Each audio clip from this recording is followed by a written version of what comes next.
Yeah, I should say something. So, I don't know if you guys can see the title. I just want to talk about depression for a bit. So, I actually was staring at my camera for like 30 minutes, contemplating if I should do this. So, like, the really happy Ruth, the best version of myself, says that I should speak up about mental health.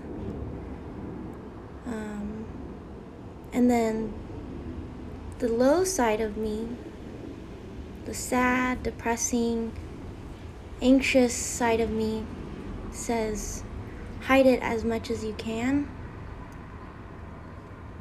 So I guess right now the best version of me is winning, so that's good.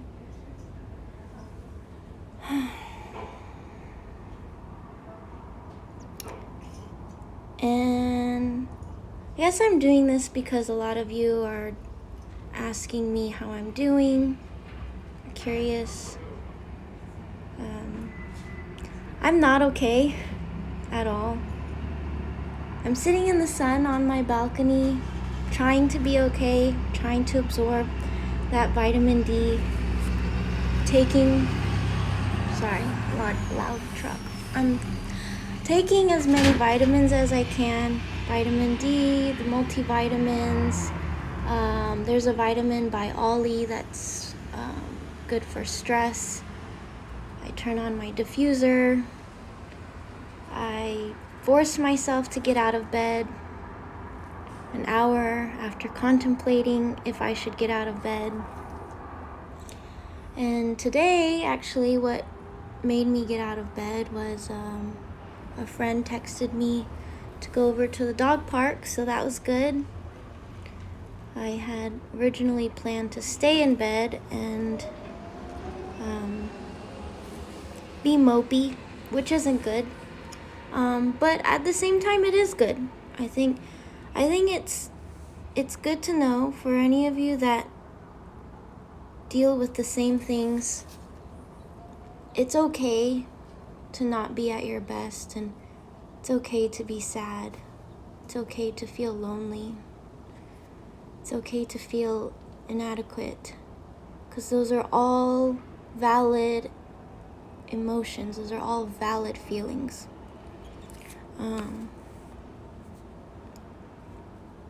So yeah, I just wanted to say that, I guess.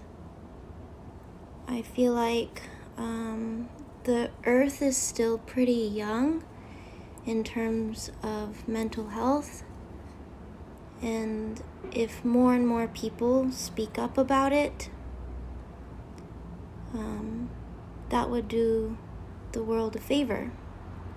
Because I know I'm not the only one, even though I feel like it a lot of the times, and that's tough, but I know I'm not the only one. So if you're feeling, especially with quarantine, it's lasted nearly the entire year. If you're feeling how I'm feeling in any way, it's okay.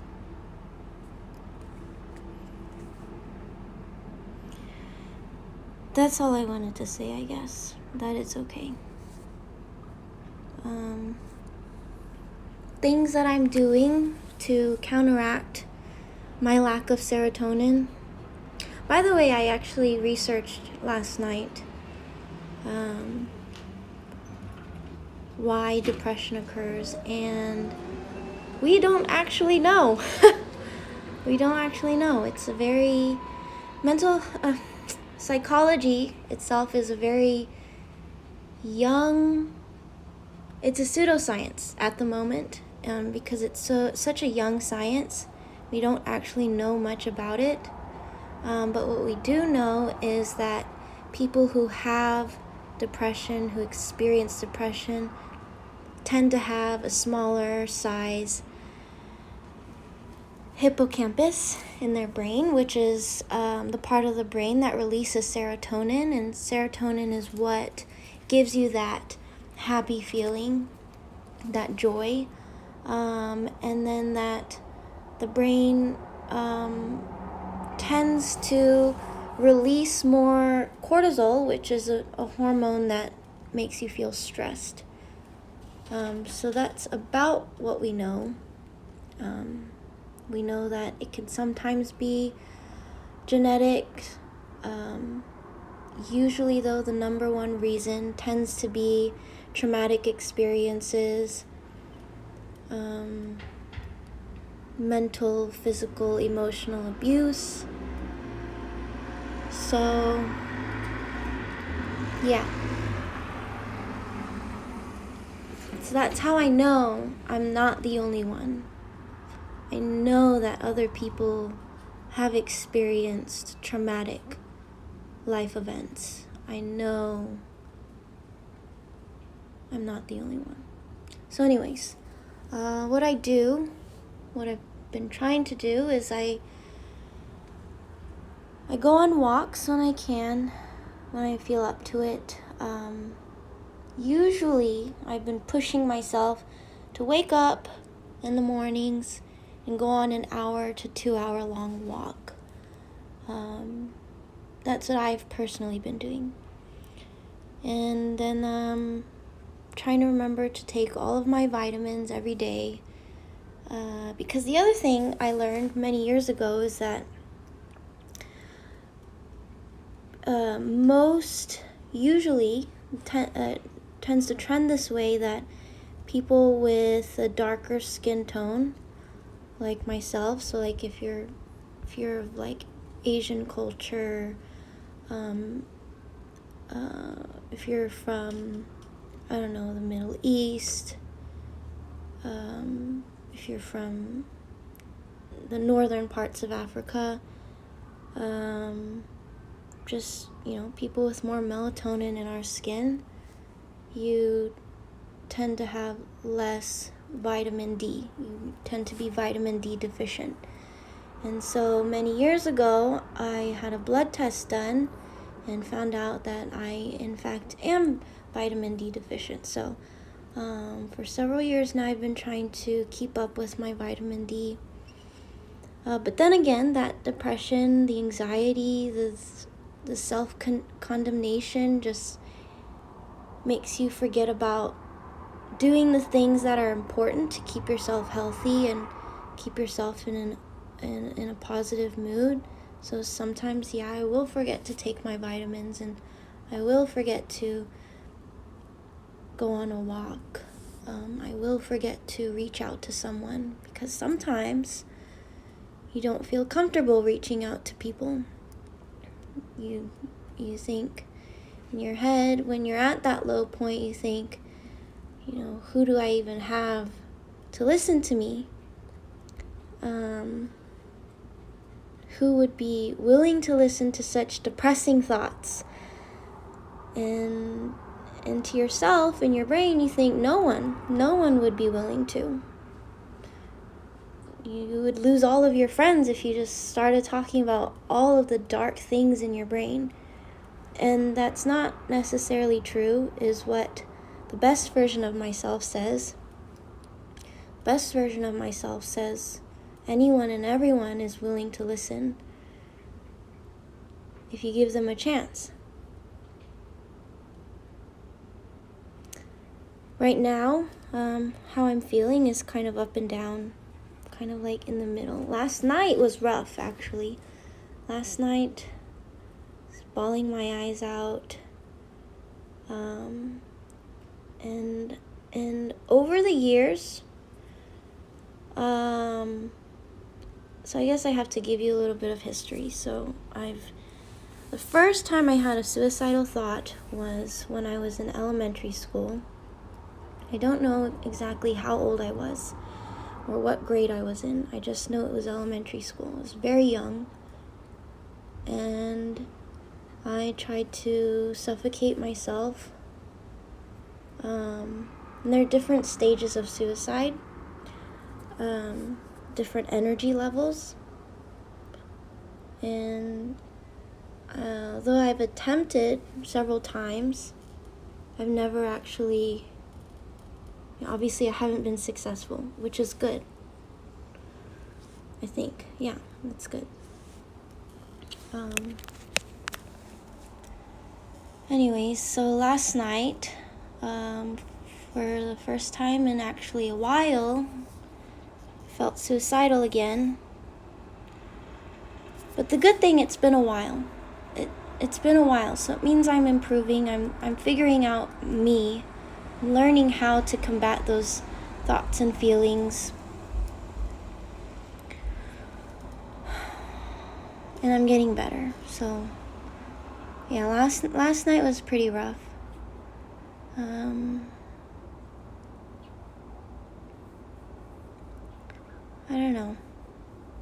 don't know what I'm saying. I just want whoever else is feeling like me to know that they're not alone and that it does get better. It does. My hope is that eventually, not only does it just get better, that eventually it just stops happening. That would be great. I don't know if that'll happen. I don't know if that's possible. I hope it's possible. For anyone that's like me, I hope it's possible. And anyone who doesn't know what depression feels like, especially chronic depression, if you don't know what it feels like, I don't know what to tell you. I guess try to be empathetic, try to understand that it's basically the world caving in on you. And it doesn't mean you're weak. The best version of myself says that I am the toughest there is. I am. I'm extremely tough. Yes, I wear my emotions, my heart on my sleeve, but I'm tough. I'm extremely in tune with my emotions. I don't always know why I feel a certain way or how to deal with it, but if you've ever met me, you will think, oh, well, Ruth is, a very sensitive person. And I am. I think there's nothing wrong with being sensitive. And for all the people who tried to make me believe that there's something wrong with me being sensitive, you can go screw yourself. Because there's nothing wrong. If you're sensitive, if you wear your heart on your sleeve, if you have emotions, you're depressed, or you just don't know how to deal with your emotions, it's fine. We're human. We all have emotions. We all do. Man or woman, it doesn't matter. We all have emotions.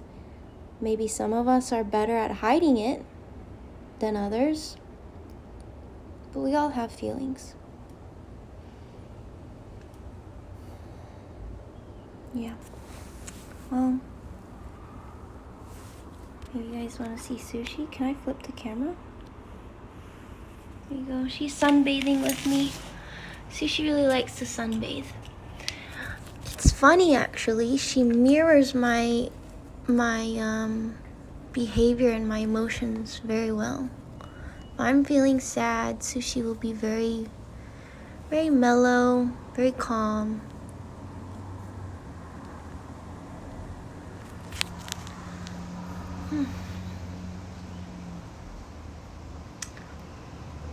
I was hoping some of you guys would be on so you could ask me questions. I don't really know what else to talk about. I'm reading a book called How to Get Out of Your Head.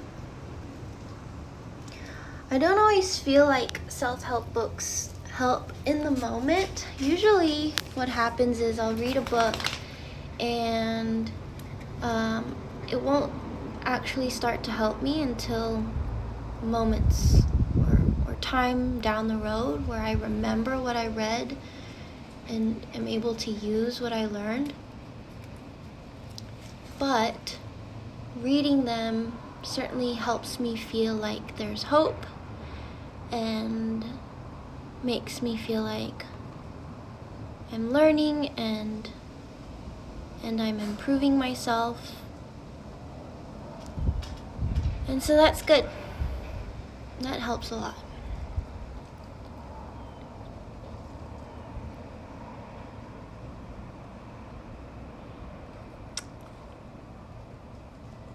I wonder how many people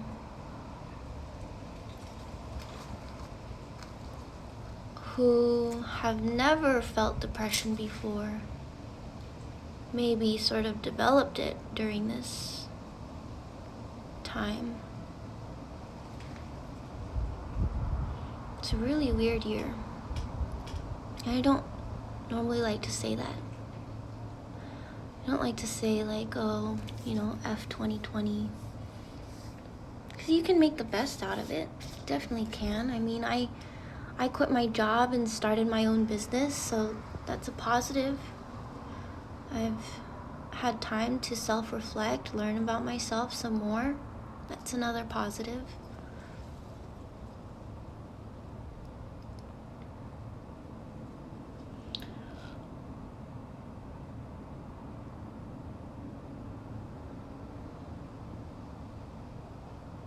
I think that's it.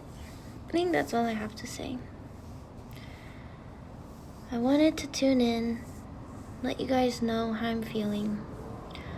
And I'm trying to stay, keep doing my work, keep being active on my social media, because that helps my business.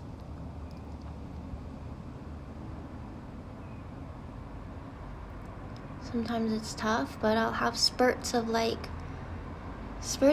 motivation, because that best version of myself is always there. It's always in my head. It's just suppressed sometimes.